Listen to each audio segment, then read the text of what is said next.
Hi കൂട്ടുകാരെ, അസ്സലാമു അലൈക്കും. നമസ്കാരം. എല്ലാവരും സുഖമായിട്ടിരിക്കുന്നു. നമ്മളോട് സുഖമായിട്ടിരിക്കുന്നു കേട്ടോ. അപ്പോൾ രാവിലെ എണീറ്റ് മക്കളൊക്കെ മദ്രസക്ക് പോയി. അപ്പോൾ തന്നെ വെള്ളം അകത്തേക്ക് കയറിയതാണ്. പുറത്തൊക്കെ ഇങ്ങനെ പരപരാ വെളുത്ത് വരുന്നുള്ളൂ. ആകെ ഇരുട്ടാണ് കേട്ടോ. പിന്നെ നിസ്കാരവും ഓത്തൊക്കെ കഴിഞ്ഞ് നമ്മൾ വല്ല കിച്ചണിലേക്ക് ഇറങ്ങി. അപ്പോൾ കുറച്ച് വെള്ളം എടുത്ത് ചൂടാക്കിയിട്ട് കുടിക്കാൻ പറയാറില്ലേ. ആദ്യം വെള്ളം കുടിച്ചിട്ടേ ബാക്കിയുള്ളതേ നോക്കാറുള്ളൂ കേട്ടോ. രാത്രിയിൽ വെള്ളം തിളപ്പിച്ച് വെക്കും, എന്നിട്ട് രാവിലെ അതൊരിളം ചൂടാക്കിയിട്ട് കുടിക്കും. പിന്നെ മുറ്റടിക്കാൻ വേണ്ടി ഇറങ്ങി. വെള്ളം ഒഴിച്ച് കൊടുത്തിട്ട് മാത്രമേ മുറ്റടിക്കാൻ പറ്റുള്ളൂ. ആകെ പൊടിയാണ്. അപ്പോൾ രാവിലെ വൈകുന്നേരം മുറ്റം നന്നാക്കി നനച്ചിടും. മുറ്റും റോഡും നല്ല നനച്ചിടും കേട്ടോ. പിന്നെ ബെഡ്റൂമിൽ വരിയും ഒക്കെ ബെഡ്ഷീറ്റൊക്കെ മടക്കി തുണികളൊക്കെ ഉണ്ടെങ്കിൽ അതൊക്കെ ഒന്ന് ഒതുക്കി വൃത്തിയാക്കി വെക്കും. എന്നിട്ടേ പിന്നെ കിച്ചണിലേക്ക് വരുള്ളൂ കേട്ടോ. അപ്പോഴൊരു നമുക്കൊരു പോസിറ്റീവ് എനർജി ഉണ്ടാവുള്ളൂ. ബെഡ്റൂം അങ്ങനെ ഇങ്ങനെയൊക്കെ വൃത്തിയായി കിടക്കണമെങ്കിൽ പിന്നെ നമുക്ക് ആ ദിവസമേ ഒരു സുഖമില്ലാത്ത മാതിരിക്ക് തോന്നും കേട്ടോ. അപ്പോൾ എപ്പോഴും നമ്മൾ എണീറ്റ് വന്ന ഉടനെ നമ്മൾ ബെഡ്റൂം വൃത്തിയാക്കി നീറ്റാക്കി ഇടുക. അതുപോലെ മുറ്റം, സിറ്റ് ഔട്ട്, മുറ്റം വൃത്തിയാക്കുക. അങ്ങനത്തെ കഴിഞ്ഞാൽ തന്നെ നമുക്ക് ഏകദേശം ഒരു പണി തീർന്ന പോലെ തന്നെ തോന്നും. പിന്നെ ഇന്ന് കടലയും കറി ഉണ്ടാക്കുക, നൂൽപുട്ട് ഉണ്ടാക്കുക എഴുതിയിട്ട്. അപ്പോൾ രാത്രിയിൽ ഞാൻ പച്ചക്കടല ഇട്ട് വെച്ചിരുന്നു വെള്ളത്തിൽ. അപ്പം തക്കാളിയും ഉള്ളിയും ഒക്കെ ഒന്ന് ഇട്ടിട്ട് അതൊന്ന് കറി ഉണ്ടാക്കാമെന്ന് കരുതി. പുട്ടൊക്കെ കഴിക്കാനും ഇഷ്ടമല്ല, ഉണ്ടാക്കാനും ഇഷ്ടമല്ല. ഇപ്പോൾ അതിനുള്ള മെഷീനും ഒക്കെ ഇറങ്ങിയിരിക്കണ കറണ്ടിൻ്റെ എന്നൊക്കെ പറഞ്ഞു കേട്ടു. ഇനി എന്തായാലും അതൊന്ന് വാങ്ങിച്ചു നോക്കണം. പിന്നെ ഉണ്ടാക്കിയാൽ ഈ പറഞ്ഞ പോലെ ആ ചെറിയ നൂല് എനിക്കിഷ്ടമുള്ളൂ. വലിയ നൂലാണെങ്കിൽ പെട്ടെന്ന് പണി കഴിയും. പക്ഷേ കഴിക്കാനൊക്കെ എന്തോ മതി കേട്ടോ, ഒരു സുഖം കിട്ടില്ല. അപ്പോൾ പിന്നെ ചെറിയ നൂലാണ് കാണാനും രസം, കഴിക്കാനും രസം. പക്ഷെ അത് ഉണ്ടാക്കിയെടുക്കാൻ കുറച്ച് പണിയാണ്. എല്ലാ അതിൻ്റെ ഉള്ളിൽ തന്നെ, അച്ഛൻ്റെ ഉള്ളിൽ തന്നെ കയറി വരും. പിന്നെ അതിൽ നിന്ന് എടുത്ത് പിന്നെ ഇതാക്കണം. അപ്പോൾ ഓരോ പ്ലേറ്റിനും ഓരോ ഉരുള ഇങ്ങനെ വെച്ച് കൊടുക്കണം. അതുകൊണ്ട് എനിക്ക് വലിയൊരു ഇഷ്ടമില്ലാത്തൊരു ചടച്ചൊരു പണിയാണ് ശരിക്കും പറഞ്ഞാൽ നൂൽപുട്ട്. ഞാൻ എപ്പോഴെങ്കിലൊക്കെ ഉണ്ടാക്കലുള്ളൂ കേട്ടോ.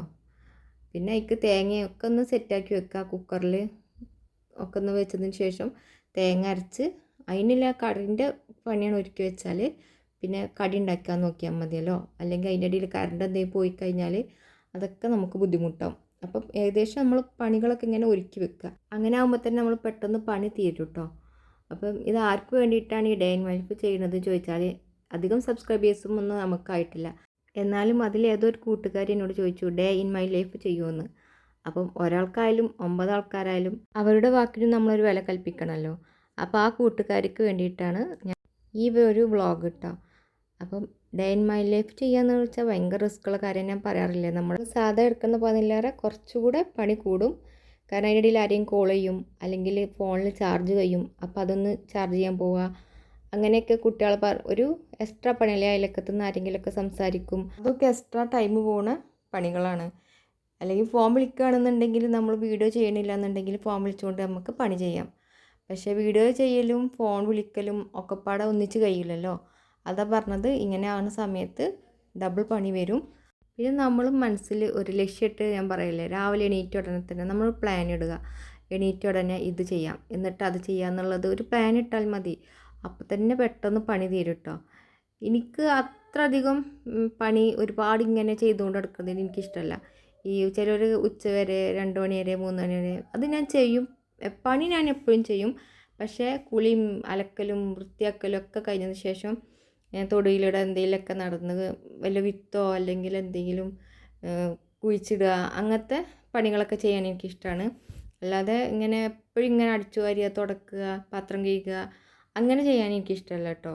അത് ഒറ്റയടിക്ക് കഴിഞ്ഞ് വൃത്തിയായിട്ട് അകത്തൊക്കെ നീറ്റാക്കി വെച്ചതിന് ശേഷം പിന്നെ പുറത്തിറങ്ങിയിട്ട് നമുക്ക് ഇങ്ങനെ ചെറിയ ചെറിയ പണികളൊക്കെ ഇങ്ങനെ ചെയ്തുകൊണ്ട് നിൽക്കുന്നതിനോട് എനിക്കിഷ്ടമാണ്. അടങ്ങിയിരിക്കുന്നത് എനിക്ക് ഇഷ്ടമില്ലാത്തൊരു കാര്യമാണ്. ഫ്രീ ടൈം എനിക്കിഷ്ടമാണ്. ഫ്രീ ടൈം എന്ന് പറഞ്ഞാൽ ആ ഫ്രീ ടൈമിൽ നമ്മളൊന്നെങ്കിൽ ചിത്രം വരയ്ക്കുക, അല്ലെങ്കിൽ എന്തെങ്കിലുമൊക്കെ ഉണ്ടാക്കിക്കൊണ്ട് വെക്കുക, അല്ലെങ്കിൽ എന്തെങ്കിലുമൊക്കെ എഴുതുക, അല്ലെങ്കിൽ എന്തെങ്കിലും പുസ്തകം എടുത്ത് വായിക്കുക, അങ്ങനെയൊക്കെയുള്ള ഹോബികളിൽ ഏർപ്പെടാനാട്ടോ കൂടുതലിഷ്ടം. ഈ മടക്കി വെക്കലും പാത്രം അങ്ങോട്ട് വെക്കലും ഇങ്ങോട്ട് വെക്കലൊക്കെ നമുക്ക് കുളി കഴിഞ്ഞ് എല്ലാ പണി കഴിഞ്ഞതിന് ശേഷം ചെയ്യാമല്ലോ. അതത്ര വലിയ മേത്ത് വൃത്തിയേടാവുന്ന പണികളൊന്നുമല്ലല്ലോ. അപ്പം ഞാൻ ചിലരെ കണ്ടിട്ടുണ്ട് കുളിയൊക്കെ കഴിയാണ്ട് പണിയൊക്കെ അത് ബാക്കി വെച്ചിട്ട് പിന്നെ ഇതൊക്കെ ചെയ്യണത്. അതിൻ്റെ ആവശ്യമില്ല. എല്ലാ പണിയും കഴിഞ്ഞതിന് ശേഷം ഈ ചളിയും പൊടി ആവണ പണികളൊക്കെ എടുത്ത് കഴിഞ്ഞതിന് ശേഷം ഇങ്ങനത്തെ മടക്കി വെക്കുക, അത് ഇറക്കി പൊറുക്കി വെക്കുക, ഇങ്ങനത്തെ പണികളൊക്കെ കഴിഞ്ഞിട്ടും ചെയ്താൽ മതി. അങ്ങനെ ആകുമ്പോൾ തന്നെ നമുക്ക് ഒരുപാട് സമയമുള്ള പോലെ തന്നെ നമുക്ക് തന്നെ തോന്നും കേട്ടോ. പിന്നെ എന്താ നമ്മൾ അടുക്കളയിലേക്ക് നമുക്ക് വീണ്ടും വരാം. നൂൽപുട്ട് കുഴക്കുന്ന സമയത്ത് ഞാൻ ഇളം ചൂടുവെള്ളം എടുക്കൽ. നല്ല തിളച്ച വെള്ളം എടുത്തു കഴിഞ്ഞാൽ എന്താ പറയുക, നമ്മുടെ മാവ് നല്ലോണം ടൈറ്റായി പോകും. അപ്പം ഇളം ചൂടുവെള്ളത്തിലാണ് എപ്പോഴും മാവ് കുഴക്കേണ്ടത് കേട്ടോ. തിളച്ച വെള്ളം എടുത്തു കഴിഞ്ഞാൽ മാവ് നല്ല ടൈറ്റാവും ചെയ്യും. പിന്നെ അതിൻ്റെ സേവനായി കൂടെ വരണമെങ്കിൽ നല്ല പണിയാണ് കേട്ടോ. മാവ് ഇങ്ങോട്ട് കീഞ്ഞാൽ പോരില്ല. അല്ലെങ്കിൽ തന്നെ അതിലൂടെ പോരണമെങ്കിൽ നല്ല പണിയാണ്. പിന്നെ മാവ് ടൈറ്റായി കൂടി ചെയ്താലുള്ള അവസ്ഥ ഒന്ന് ആലോചിച്ച് നോക്കിയേ. അപ്പോൾ അതാ നമ്മൾ അതിൽ നിന്നൊക്കെ നന്നായിട്ട് വേറിട്ട് പോന്നിട്ടുണ്ട്. അപ്പം ചായക്കുള്ള കടിയായി. ഇനി നമുക്ക് എന്ത് ചെയ്യണം, മുകളിൽ പോയിട്ട് നമ്മളെ മുളകൊക്കെ ഒന്ന് വീണ്ടും ഒന്ന് വെയിലത്തിടണം. എന്നാലും വൈകുന്നേരം വീണ്ടും ചുരുട്ടി കൂട്ടി കൊണ്ടുവന്ന് വെച്ചതാണല്ലോ മൂലൊക്കെ. ഇപ്പം ഒരു ഇളം വെയിലൊക്കെ വന്ന് തുടങ്ങിയിട്ടുണ്ട്. അപ്പോൾ എന്ത് ചെയ്യുക, അത് വീണ്ടും നമ്മൾ ഈ നല്ല വെയിൽ ചൂടാണതിന് മുന്നേ മുകളിൽ കയറിയിട്ട് ഇട്ടിട്ട് പോരട്ടോ. അപ്പോൾ പിന്നെ ആ കൊട്ടമേലത്ത് പോയിട്ട് അതൊക്കെ ചെയ്യുമ്പോൾ ഭയങ്കര ബുദ്ധിമുട്ടാണ്. കണ്ണൊന്നും കാണില്ല. താഴത്തേക്ക് ഇറങ്ങുമ്പോൾ തല കറങ്ങണമായിരിക്കും ഇങ്ങനെ തോന്നും കേട്ടോ. പിന്നെ അതാ താഴത്തേക്ക് ഇറങ്ങി വന്നു. നമ്മൾ ചായയും കടിക്കൊന്ന് കുടിക്കട്ടെ. എന്നിട്ട് നമ്മൾ പുറത്തിറങ്ങിയിട്ട് കുറച്ച് പണികളൊക്കെ ഉണ്ട് കേട്ടോ. അപ്പോൾ തുണി അലക്കാൻ വേണ്ടിയിട്ട് പുറത്തിറങ്ങുന്ന സമയത്താണ് തോന്നിയത് മുൻവശം മാത്രമേ അടിച്ചു വാരിയിട്ടുള്ളൂ. എന്നാൽ വേണ്ട, ബാക്ക് കൂടി ഒന്ന് അടിച്ചു വാരിയിട്ട് അലക്കാമെന്ന് എഴുതിയിട്ട് പിന്നെ അതിന് നിന്നിട്ടോ. എന്നാൽ പിന്നെ നനഞ്ഞൊട്ടിക്കാണ്ട് ഇങ്ങനെ അടിച്ചു വരേണ്ട ആവശ്യമില്ലല്ലോ.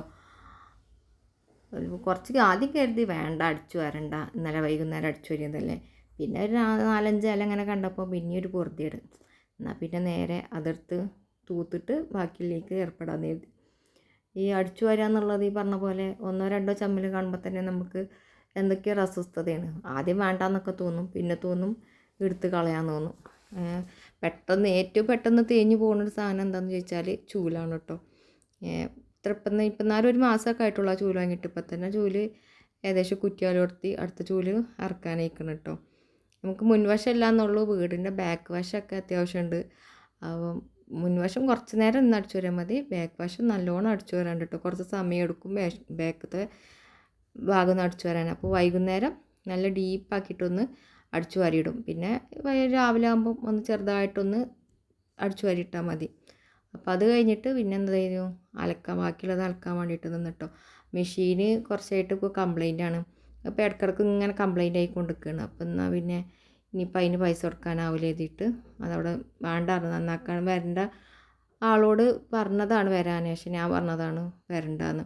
കാരണം ഇപ്പം 4 അടുത്ത് നന്നാക്കി പോയിട്ടുള്ളൂ. എത്രങ്ങാനും പൈസ, ഒരു മെഷീൻ വാങ്ങുന്ന പൈസ ഇപ്പോൾ നന്നാക്കാൻ തന്നെ ആയി. അല്ലെങ്കിൽ എന്തെങ്കിലും ഒരു സാധനം കേടുവന്ന് കഴിഞ്ഞാൽ പിന്നെ അതിങ്ങനെ കേടുവന്നുകൊണ്ടിരിക്കില്ല. അതാരും ശ്രദ്ധിച്ചിട്ടുണ്ടോ? നമ്മുടെ വീട്ടിൽ എന്തെങ്കിലും ഒരു സാധനം കേടുവന്ന് കഴിഞ്ഞാൽ പിന്നെ ആ സാധനം തന്നെയായിരിക്കും എപ്പോഴും കേടുവരിക. അപ്പോൾ നമുക്ക് തന്നെയാണ് ലാസ്റ്റ് എന്താവും, അതുകൊണ്ട് മടുപ്പ് വരലെടുത്തു അല്ലേ. പിന്നെ ഏതായാലും ഇനിയിപ്പോൾ ഒന്ന് കുളിക്കാൻ വേണ്ടി പോവല്ലേ, എന്നാൽ ഒന്നുകൂടി മുറ്റൊക്കെ ഒന്ന് നനച്ചിട്ടിട്ട് കയറി പോകാമെന്ന് കരുതി. കാരണം അപ്പുറത്ത് വീടിൻ്റെ പണി നടന്നുകൊണ്ടിരിക്കുകയാണ്, വീട് പണി. അപ്പം ഇങ്ങനെ വണ്ടി അങ്ങോട്ടും ഇങ്ങോട്ടും പോക്കും വരവായിട്ട് ഭയങ്കരമായിട്ട് പൊടി ഇങ്ങനെ തെറിച്ച് അകത്തേക്ക് വരികയാണ്. എത്ര നന്നാക്കിയാലും കാണൂല. ഈ ചവിട്ടി ഞാൻ എപ്പോഴൊന്നും എടുത്തിടലില്ല കേട്ടോ, എപ്പോഴെങ്കിലൊക്കെ എടുത്ത് കുടയലുള്ളൂ. അപ്പോൾ ഞാൻ പറയില്ലേ, ഇപ്പോൾ അപ്പുറത്ത് വീട് പണി നടക്കണോണ്ടേ നല്ല പൊടിയുണ്ട്. അപ്പോൾ പിന്നെ അതായത് തട്ടൽ നിർബന്ധമാണ്. പിന്നെ അവിടെയൊക്കെ ഒന്ന് അടിച്ചു വാരി തുടച്ച് സിറ്റൗട്ട് അന്ന് വൃത്തിയാക്കിക്കാണ്ട് ഉള്ളിലേക്ക് വന്നിട്ടോ. ഇതിപ്പോൾ സിറ്റൗട്ട് തുടക്കൽ ഇപ്പോൾ 2-3 വട്ടമായി തുടങ്ങിയിരിക്കണ്. നല്ല ഞാൻ പറയാറില്ലേ, പൊടിന് വേറെ ഒന്നുമല്ല, നമുക്ക് കാണുമ്പോൾ തോന്നും വേണ്ടാന്ന് തോന്നും, ആവശ്യത്തിന് അപ്പം ഇങ്ങനെ അടിച്ചു വരുമെന്നൊക്കെ തോന്നും, എന്തിനെങ്ങനെ തുടക്കണം എന്നൊക്കെ തോന്നും. പക്ഷെ നമ്മളെ വീടല്ലേ, നമുക്ക് എപ്പോഴും വൃത്തിയായിട്ട് ഇരിക്കുക എന്നുള്ളത് നമ്മളെ മനസ്സിക്ക് സന്തോഷം തരുന്ന കാര്യമല്ലേ അല്ലേ. അപ്പോൾ പിന്നെ അത് വേറെ കാര്യം നോക്കണ്ടല്ലോ.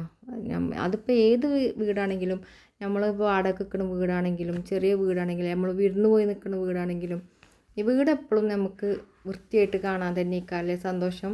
അത് എവിടെയാണെങ്കിലും എനിക്കങ്ങനെയാണ് കേട്ടോ. ഞാൻ എവിടെ പോയി നിൽക്കുകയാണെങ്കിലും ഇത് ഇനിയിപ്പോൾ തൽക്കാലം പോയി അല്ലെങ്കിൽ കുറച്ച് നേരത്തെ നിൽക്കുന്ന വീടാണെങ്കിൽ പോലും അതങ്ങനെ ഇങ്ങനെയൊന്നും കിടക്കുന്നത് എനിക്കിഷ്ടമല്ല. അത് നല്ല വൃത്തിയായിട്ട് നീറ്റായിട്ട് കിടക്കണം. അങ്ങനെ ഒരു ഇതിനോട് താല്പര്യമുള്ള ആളാണ് കേട്ടോ ഞാനും. എന്നെ കുറേ ആൾക്കാരുണ്ടാവും അങ്ങനെ, അപ്പം എന്നെപ്പോലെ ചിന്തിക്കുന്നവരും ഉണ്ടാവും കേട്ടോ. പിന്നെ ഞാൻ എന്തൊക്കെയോ പറയണതിൽ എന്തെങ്കിലുമൊക്കെ മിസ്റ്റേക്ക് ഉണ്ടെങ്കിൽ എല്ലാവരും ക്ഷമിക്കണം. നമ്മൾ ഈ വോയിസ് കൊടുക്കുന്ന സമയത്ത് പിന്നീട് ഞാൻ എൻ്റെ വോയിസ് ഞാൻ കേൾക്കാറില്ല, എന്തൊക്കെയാണ് ഈ പറയണമെന്നൊന്നും.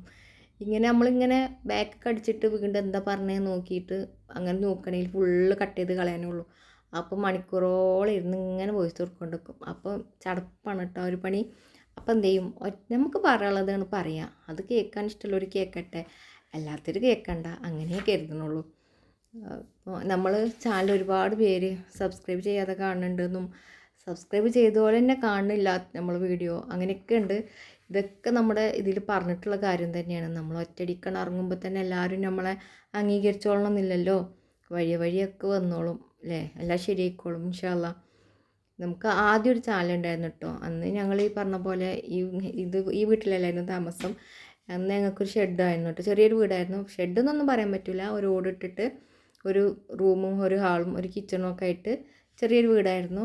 പക്ഷേ അതിൽ വെച്ചിട്ടായിരുന്നു ഞാൻ എൻ്റെ ഫസ്റ്റ് ചാനൽ തുടങ്ങിയത്. പക്ഷേ അത്യാവശ്യം 1K ഒക്കെ ആയിരുന്നു സബ്സ്ക്രൈബേഴ്സ്, വ്യൂസൊക്കെ കുറവായിരുന്നു കേട്ടോ. ആ ചാനൽ പിന്നെ എവിടെ എത്തിയതുമില്ല, നിരാശയായിരുന്നു കേട്ടോ ഫലം. പിന്നീട് നമ്മൾ വാടകയ്ക്ക് പോയി. അപ്പോൾ ഞാൻ അങ്ങനെ ചാനൽ തുടങ്ങിയാലോ എന്നൊക്കെ കരുതി ഇങ്ങനെ സ്റ്റാർട്ടിങ് ഇട്ടുകൊണ്ടിരിക്കുകയായിരുന്നു. പക്ഷേ ഞാൻ പറയില്ലേ, ഇക്കാക്ക് വലിയ താല്പര്യമില്ലായിരുന്നു. ഇക്കറിയാം എന്തിനാ വെറുതെ ആൾക്കാരൊക്കെ കളിയാക്കലും, വെറുതെ അത് ഒന്നും ആവില്ല, പിന്നെ എല്ലാവരും മുന്നിലും ഇങ്ങനെ ഒരു പരിഹാസമായിട്ട് ഇങ്ങനെ നിൽക്കേണ്ടി വരില്ല എന്നൊക്കെ കരുതി. പിന്നെ നമ്മൾ വേറെ ആൾക്ക് വേണ്ടിയിട്ടല്ലല്ലോ നമ്മൾ ജീവിക്കണത് നമുക്ക് വേണ്ടിയിട്ടാണ് അല്ലേ. നമ്മൾക്ക് ഒരാളും ഒരു നേരത്തെ എന്നാൽ പിടിച്ചോന്ന് പറഞ്ഞാൽ ആരെങ്കിലും തരുമോ? നമ്മളില്ലാണ്ടിരുന്നാലൊന്നും ഇല്ലല്ലോ. നമ്മളെന്താ കഴിച്ചതെന്ന് ആരും ചോദിക്കണില്ല. എന്തെങ്കിലും വെച്ചുണ്ടാക്കണുണ്ടോ, തിന്നണുണ്ടോ, ആരും അതൊന്നും അന്വേഷിക്കാനില്ല. പിന്നെ നമ്മളിഷ്ടം, നമ്മളെ സന്തോഷം അത് നമ്മൾ കണ്ടെത്തുക.